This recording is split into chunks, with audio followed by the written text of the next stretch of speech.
Hey guys, how are you? Welcome to Cool Vision. In this video, we'll take a look at Zanzibar, which is becoming a popular tourist destination with so many places around the world closed down at the moment.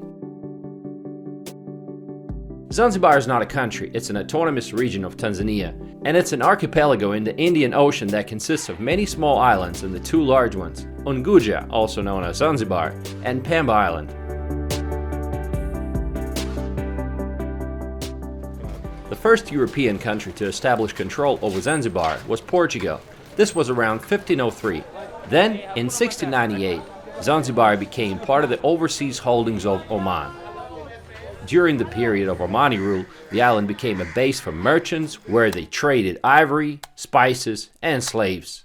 In the 19th century, a British protectorate was established over Zanzibar. In 1964, the island gained independence, after which Zanzibar and Tanganyika merged, becoming a single state of Tanzania. Today, it's a tourist destination. It's a tropical paradise with white sand beaches and turquoise water. We decided to explore the island, and for that, we rented a car. Most cars you'll find here are old Japanese SUVs, and the rent was $30 a day, and the gas was 82 cents per liter. Zanzibar is not a big island, but I still suggest you rent a car. I got this Toyota RAV4 2001 for $30 a day. This will let you explore all places on the island. A foreign country's driver's license is good enough, and they will give you a local driving permit. Now, we were told all kinds of crazy stories about the local police abusing their power and demanding bribes from foreign tourists. Now, none of that really happened, and even though we got pulled over like 5 times, the traffic police were very polite. Zanzibar Island is pretty small. From north to south is just 90 kilometers, and from east to west, 30 kilometers. The main roads are of decent quality, but the smaller ones have potholes and are not so good, so you need to be careful. Traffic is on the left side, so this might be a challenge for some. Also, there are no sidewalks, so people walk just along the side of the road, which is especially dangerous if you're driving at night.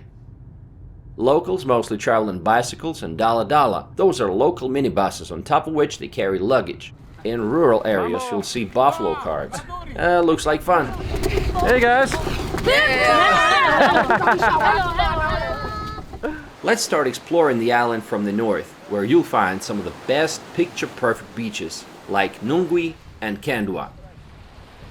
Nungwi is the largest tourist area in Zanzibar and has a well-developed infrastructure. We are in the northern part of Zanzibar, and the place is called Nungwi Beach. The color of the water is fantastic. It's something you see on postcards, and it's really that light blue. It's always busy. There's fruit sellers, beach boys, boats, and jet skis. If you're a party person, that's probably the obvious choice.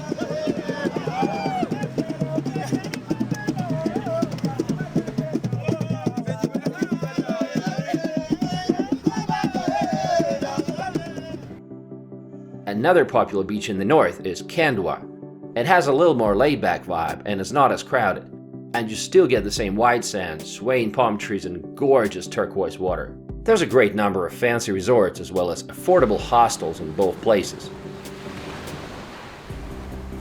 Biggest advantage of Nungwi and Kandwa is that the tides here are very small and you can swim any time of the day. You will encounter a lot of beach boys. Those are local merchants who will try to sell you anything and everything, from boat tours to cocaine. I'm serious, it's illegal, but they will offer that. They're friendly, but sometimes they can be a little bit annoying, I agree. You can buy a coconut on the beach for $1, but that's after some bargaining. Who else will you encounter on the beaches? The Maasai. Those are tall, skinny guys in red robes with sticks.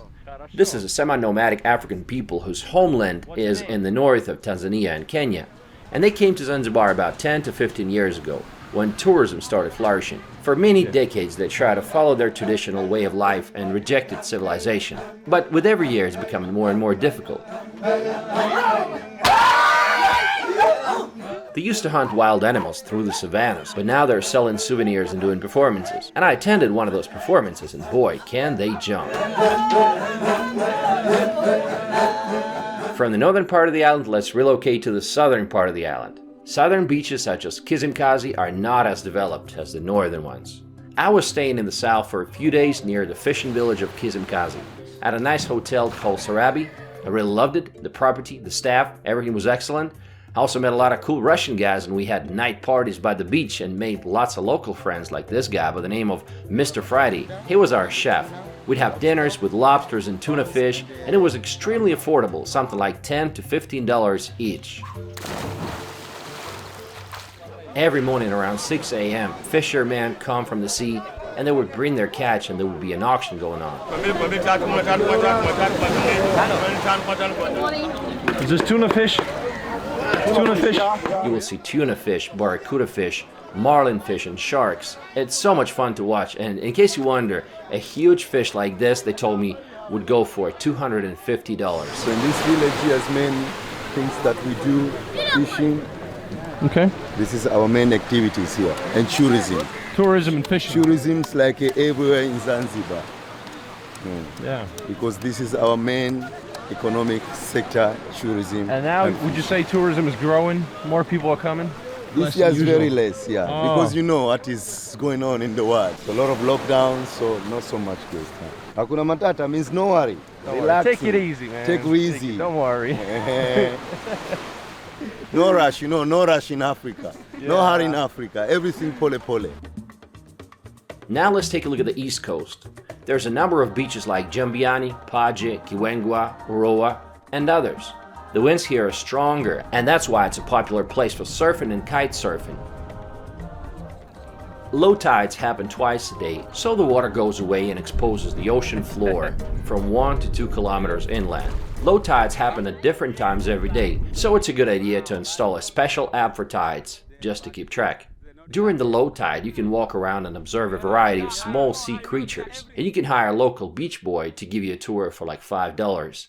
You'll also need some special rubber sole shoes, which you can also rent on the beach. When the water goes away, there's tons of things you can see from the seabed, and this is one of them. It's called sea urchin, and it's a pretty dangerous creature. You know, if you step on it, you're guaranteed at least 2 days in the hospital, so watch out for these little things. You'll see local ladies farming seaweed at the local farms. This is how it's grown, and most of it will later be exported to Asia for the production of organic cosmetics. Now, don't be surprised to see cows on the beach. This is totally normal, as well as seeing fishermen butcher their fish right on the beach, and then they dig the guts right into the beautiful white sand. Yeah, it happens here, so make sure you wash your hands because food poisoning is no joke.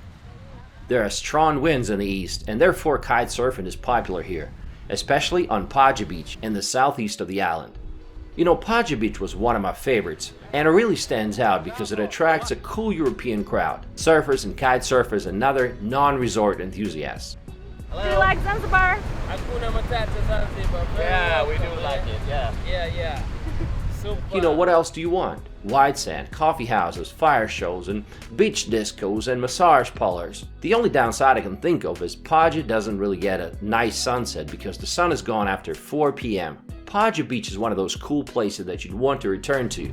Chill out in an outdoor cafe, get a massage at a local massage place, and then listen to the ocean and watch jumping kite surfers.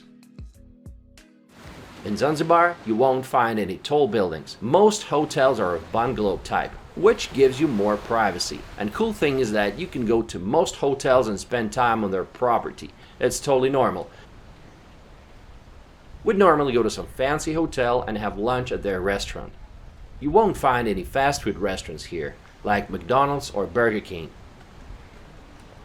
It's worth mentioning that the prices are not as low as you might expect them to be in Africa. You know, an entree was always about $10, sometimes more, and the beer was $2.5. Can't say it was a bargain, but the food choices were great. Lots of seafood, that's to be expected, and also an interesting combination of Indian, Arabic, and African cuisine. Luxurious hotels are standing side by side with local villages, and if you move just a little further from the coastline, you will immediately plunge into the life of the local people. Narrow labyrinth of clay buildings among banana groves and lots of children. It's like traveling back in time. No electric wires, no street lights, and no central water supply. People are so genuine and friendly. You can get one of the local guys to take you around. So cute. So in the distance, there's a meeting happening about the community issues. So the elders, they get together and kind of decide what's good, what's not. That's a local kiosk for like chargers and stuff. There's a few giant baobabs in the south, This one is the biggest baobab in all of Zanzibar. People gather around baobabs and they're like community meeting points, which makes sense because they provide shade from the sun. This is the village hospital. So here when there was had a coronavirus, so you just come down here, you wash your hand here Okay. before you go. Try some local food, talk to locals, and smile. In villages, people have a very simple life. The kitchen is located outside and the food is still cooked on a fire. Absolutely. Do you want to see the inside of a typical house? Well, this is what it looks like. As you can see, most houses are very small and they're not very comfortable. Inside, it's mostly tiny bedrooms, and not every bedroom has a mattress. No wonder most people prefer to spend time outdoors.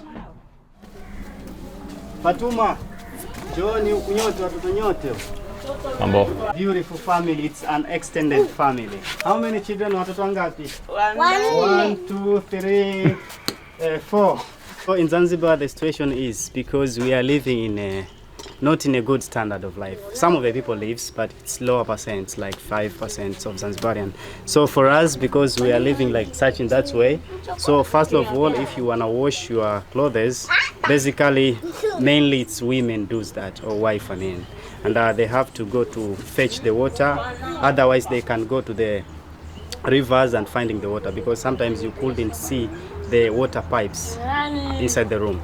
And you put the water and soaps inside, then you wash your clothes by hands, no machines. Like that. Then coconut is moved out, then you have to mix with Okay. Kabaisa. This is kabaisa. So this one's like a local pancake with chili sauce and some mango sauce. That is baisa, kabaisa. They call it kabaisa. Yeah. The name is Kabaisa. Is that a local store? Ice cream? Yeah. This is ice cream shop. Rama. Oh, like a grocery store. Okay. Yeah.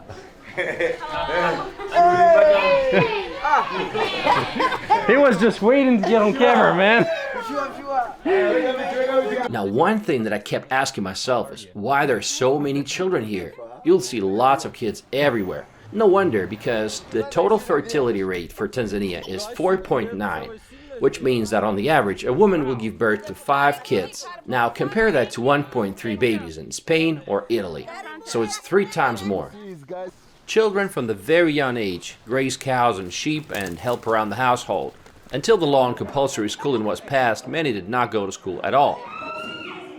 When it comes to family structure, men are allowed to have 4 wives, but it's not very practical in real life, so most have 1 or 2 wives. 99% of the population of Zanzibar is Muslim. Local women dress very conservatively. But look at these girls, we met them on the beach. They're from mainland Tanzania. What is your name? My name is Nance.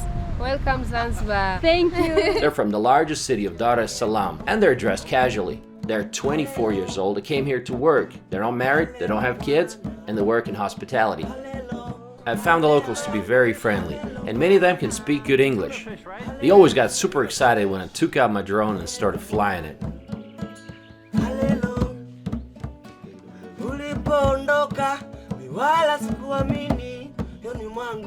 In the villages, they live in tough conditions and work hard. And despite the arid climate, 80% of people work in agriculture. In the evenings, men gather in large groups to watch TV outside. Football is the most popular sport here. I saw young kids playing with a coconut once. Everyone plays football. Several times a week, they have matches, and the whole village comes to watch.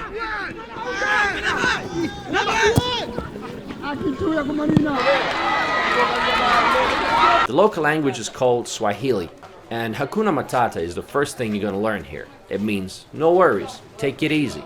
English is taught in schools, but the children can barely speak it.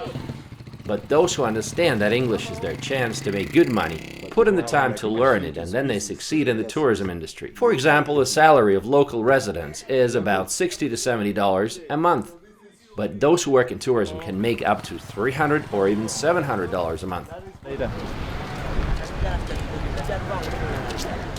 Now let's take a look at the west coast of the island. Stone Town, which is the historic part of Zanzibar city, is home to numerous historical and cultural sites. The Arab heritage can be seen everywhere. Narrow streets, old buildings, bazaars, and shops. Entrance doors in Indian, Arabic, or local styles are the highlight of the city. You'll see that many of them have thorns, the purpose of which was originally to protect the doors from the elephants, but in Zanzibar there's no elephants, so they only serve as the decoration. In the 19th century, the most powerful of the Omani sultans, Said ibn Sultan, even transferred his residence from Muscat to Zanzibar. It was located in this building, which is called the House of Wonders. What a name! Behind me is the House of Wonders, or Palace of Wonders, and it was built by the second Sultan of Zanzibar, Barhash bin Said. Now the reason it's called House of Wonders is because this was the first building to have electricity in Zanzibar. Right now it's under reconstruction and hopefully will be open to visitors soon.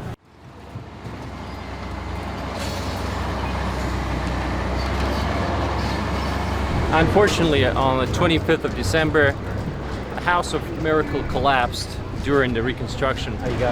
All you see is ruins. Nearby, you'll see the old fort built in 1699 on the site of a Portuguese chapel.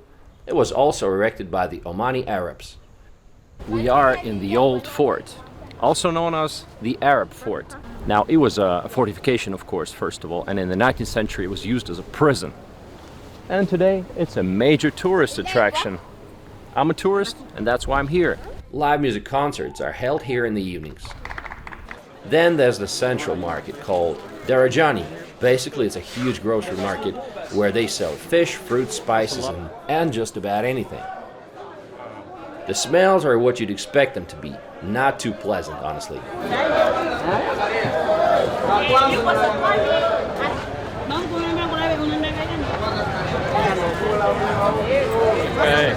Stone Town was one of the main slave trade sites in East Africa. In the local museum, you can learn how the slave trade went down. It will remind you of the dark side of humanity. You can even visit the underground chambers that have survived to this day, where they kept the slaves before the trading day. They were sitting in these dark rooms, up to 50 people in one room. Now there are two churches. The Anglican Church and also the St. Joseph Church. 50 mosques for Muslim, 3 Hindu temples for Indian. We live in peace, everyone happy here. Hakuna matata, we say. In East Africa, biggest market has been in Zanzibar, from that area that later we're going to see. This church, it was built on top of the market. When you go inside the church, you can see the place for auction, buy and selling human being. During the auction, it was weeping for checking the health. If you cry, the price become down. If you not cry, the price become higher. To stop the slavery here, abolition of slavery, it was in 1873 official by the British. This chain that you see here, it is a really chain, original chain that Arabs they used to tie the slaves. The monument here, it is represent how the slave they have been during the slavery, neck to neck, person to person. It is very, very hard from here. After the revolution in 1964, one of the worst genocides took place here. The local African population in one day killed a significant part of the local Arabs. According to various estimates, up to 20,000 people were killed that day.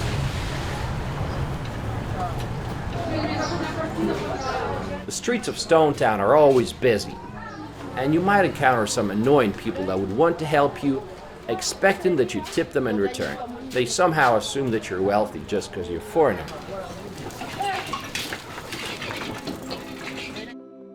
From Stone Town, you can visit Canggu Island, also known as Prison Island. It's just a 20-minute boat ride. This island was used as a prison for rebellious slaves in the 1860s. The first British minister of Zanzibar, Lord Matthews, purchased this island in 1893 and constructed a prison, but no prisoners were ever housed here, and instead it became a quarantine station for yellow fever cases. The island also houses a collection of endangered Aldabra giant tortoises from Seychelles, the oldest of which is about 130 years old. In the evening you can take a boat ride along the coastline and watch the sunset. Then you can go to the night market and taste the local delicacies. They begin to cook around 5 p.m. and when it gets dark, the trade is in full swing. There are many things to discover in Stone Town. Freddie Mercury's house. Freddie Mercury was born in Zanzibar and he spent parts of his childhood within this house, as his parents were living there so that his father could continue working with the British Colonial Office. Came to Freddie Mercury's house where he lived when he was young. I want to break free. More problematic for many Zanzibaris is the Mercury's bisexuality. Islam is the predominant religion here, and gay sex was made illegal in 2004. Zanzibar and Tanzania are not gay-friendly. Visit Jaw Square. This unique square is a place where men gather to socialize, strengthen their community, and drink cups of black Zanzibar coffee. It's a sort of community courtyard. This area here, we call it Joe's Corner. That people, they come here to discuss about politics and to drink the coffee in morning there, evening they come to watch television over there, public television. Look over there, please make a free international call, please. Oh. Yes, this is a center of Stone Town. Tanzania is famous for tanzanite. It's a blue and violet variety of the mineral zoisite. This gemstone was given the name tanzanite by Tiffany and Company after it was discovered in Tanzania. Make friends with the locals. One of my friends had a checkers match with one of the local guys, and he won. Well, that's because he was teaching checkers in Russia, so no wonder. These Persian baths were the first public baths on the island. Modern residential quarters of the city look like this. This is the most densely populated part of the island. And the population of Zanzibar in 2012 was 1.5 million, but I'm sure it's grown a lot since then. If you expected to see flocks of exotic birds and parrots in Zanzibar, then you would be disappointed. It turned out that Indian crows filled the entire island. Did you know that these crows are not even indigenous to East Africa? When David Livingstone, a British explorer, arrived on the island of Zanzibar in 1866, he was appalled at the filth and the stench that he called it Stinky Bar. Thousands were dying of cholera and chicken pox, and so they introduced the Indian house crow to clean up the island, little knowing what kind of havoc it would wreak in Zanzibar and beyond. Those black birds are all over the island. I think they're the only birds left on the island. So they hate my drone. They let it sit there in the air for 10 seconds and then they go out to attack it. Normally it's 1 or 2 crows. But what I've learned is they cannot fly very fast against the wind. So they slow it down while my drone can still keep at a speed of 40 kilometers an hour. So outsmart them every time. What else is there to do on the island? If you love animals, and especially big cats, make sure you visit Cheetah's Rock. It's an animal rescue center, and during the 4-hour tour you'll meet zebras, bush babies, lemurs, monkeys, turtles, lions, tigers, cougars, cheetahs, and hyenas. You'll be able to feed them, touch them, and make photos. And you'll even get a chance to try to outrun a lion. Well, let's see how that went. Aslan, let's go play.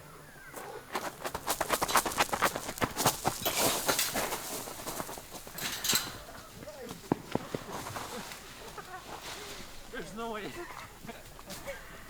Slava.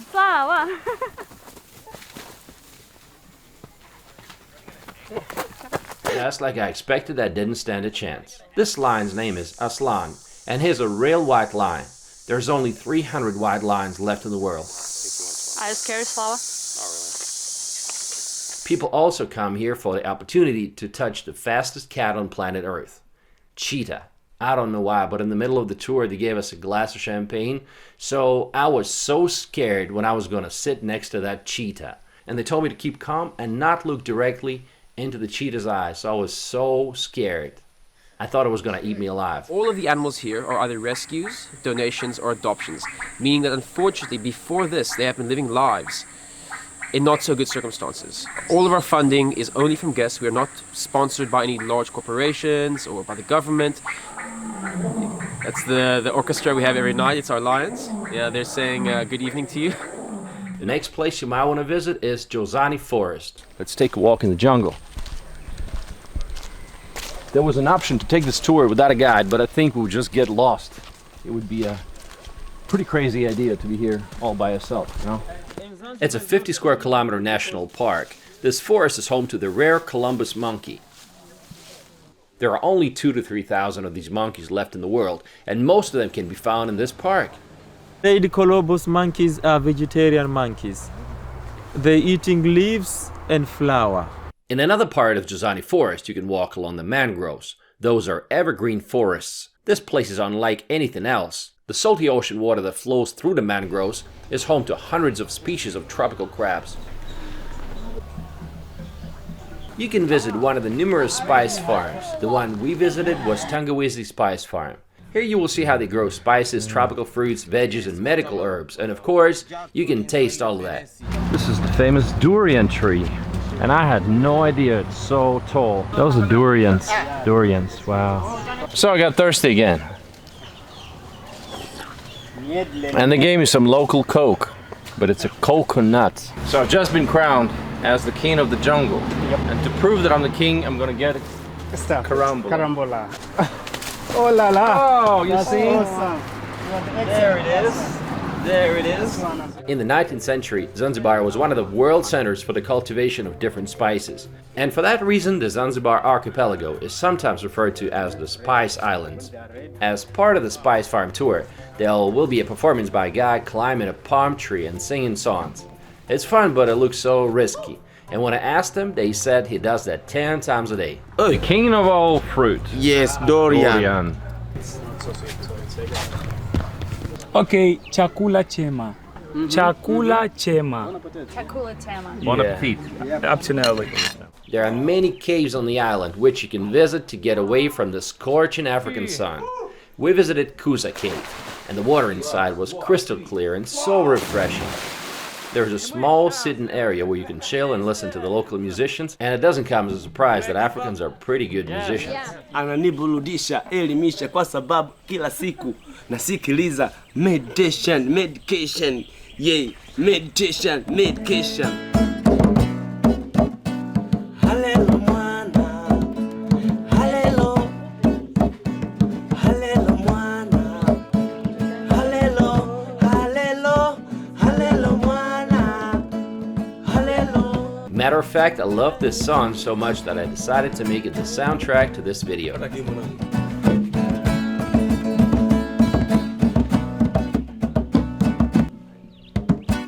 Yeah, yeah, yeah, hallelujah, hallelujah mwana. I didn't know this at first, but later I learned that Zanzibar is also a destination for female sex tourism.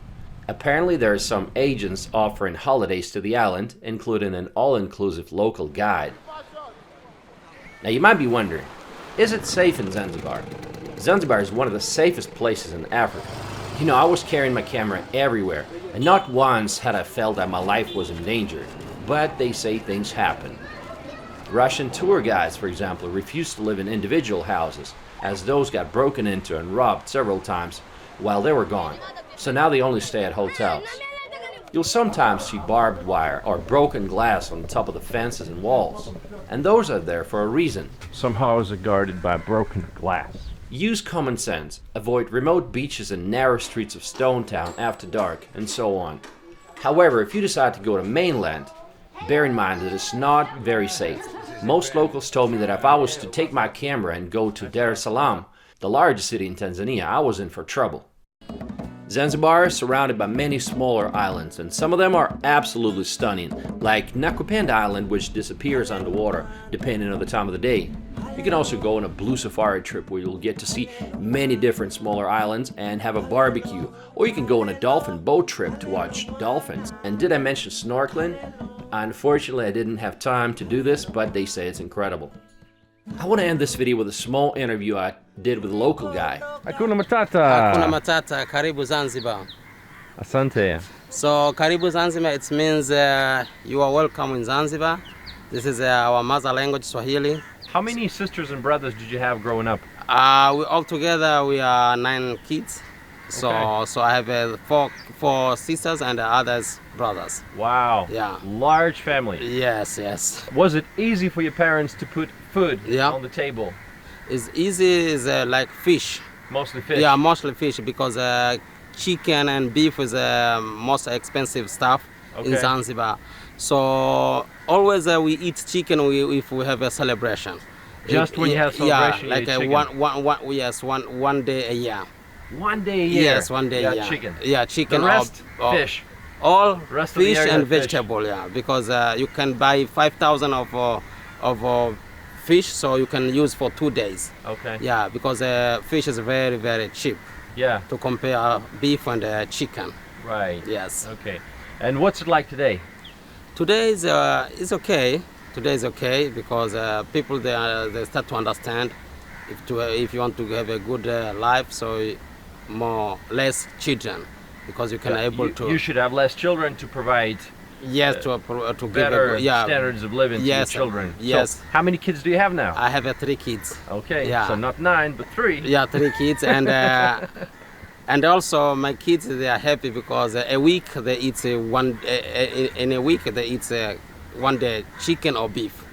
Oh, okay. So every week they have chicken or beef. Or beef, yeah. Oh, okay. So you don't need to stay 1 year. That's a huge improvement. Now you're working, obviously, and so is your wife. Pardon? Your wife is also working. Yeah. She's got a job. Yeah, she's also So working. Yeah. both of you are working. Yeah, we working together. Yeah. Okay. Yeah. Now you're also working pretty hard. You're working 6 days a week. Yeah. Not 5 like many people around the world, but you work 6. Yeah, 6 So days you're a a week workaholic. and 1 day off. And 1 day off. Yeah. Just one Where day are you off. from? You from Stone Town? Yeah, I'm original from Stone Town. Yeah. Okay, so Stone Yeah, Town, just I come Zanzibar. here for working. Okay.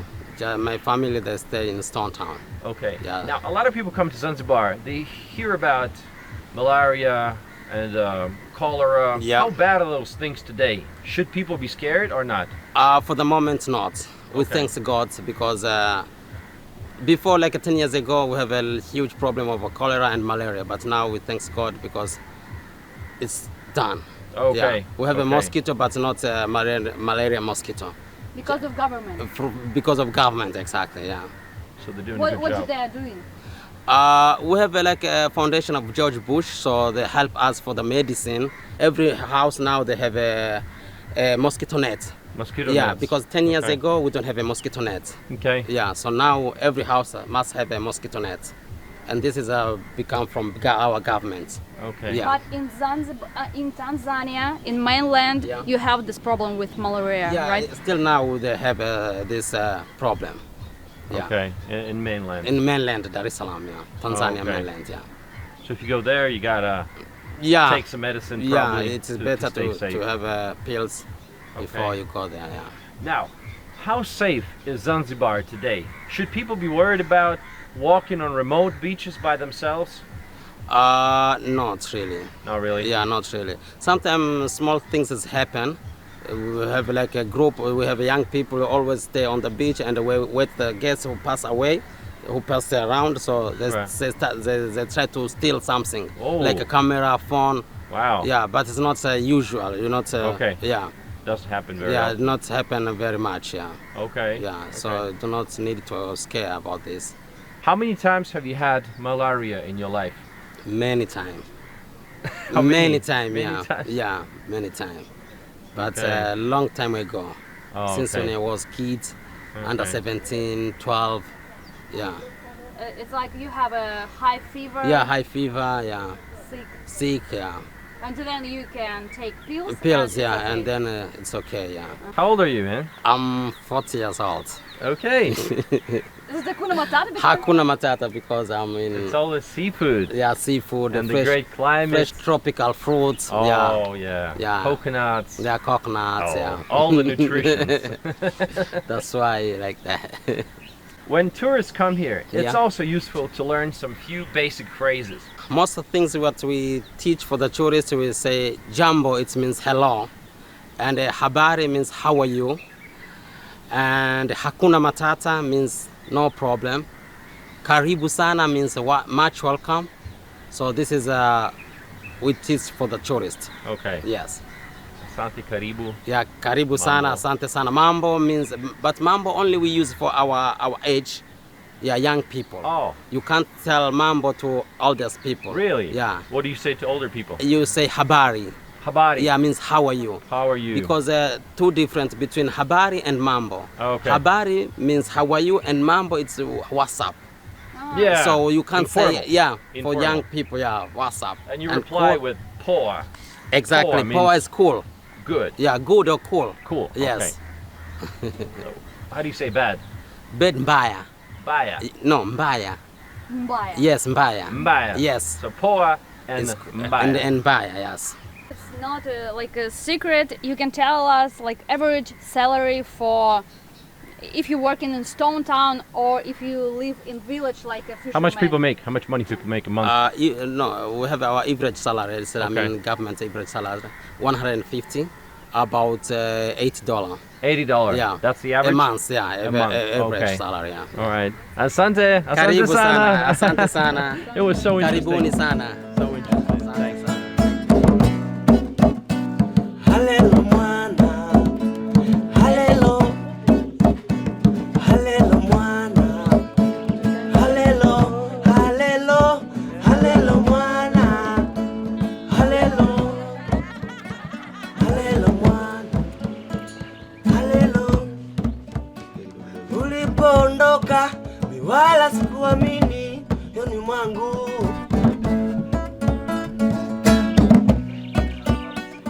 Ulipoondoka mi wala sikuamini.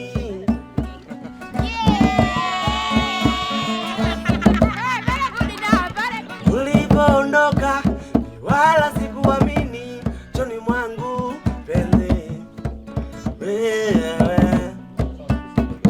Ulipoondoka mi wala sikuamini choni mwangu yeah.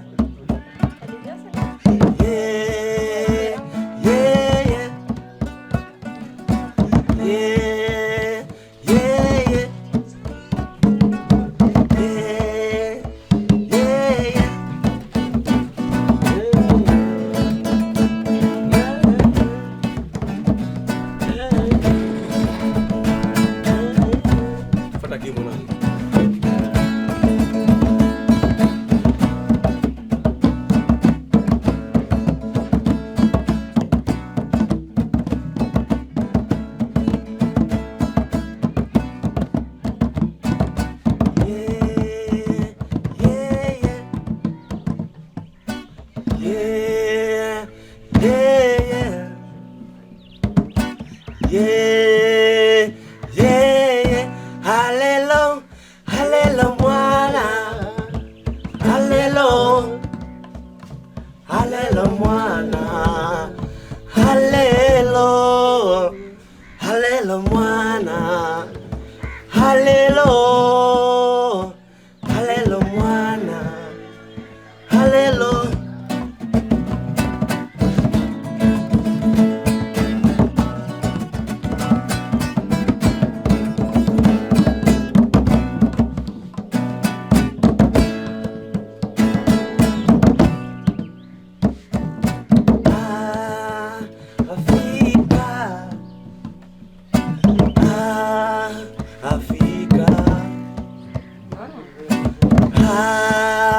Africa, we love, we bless it.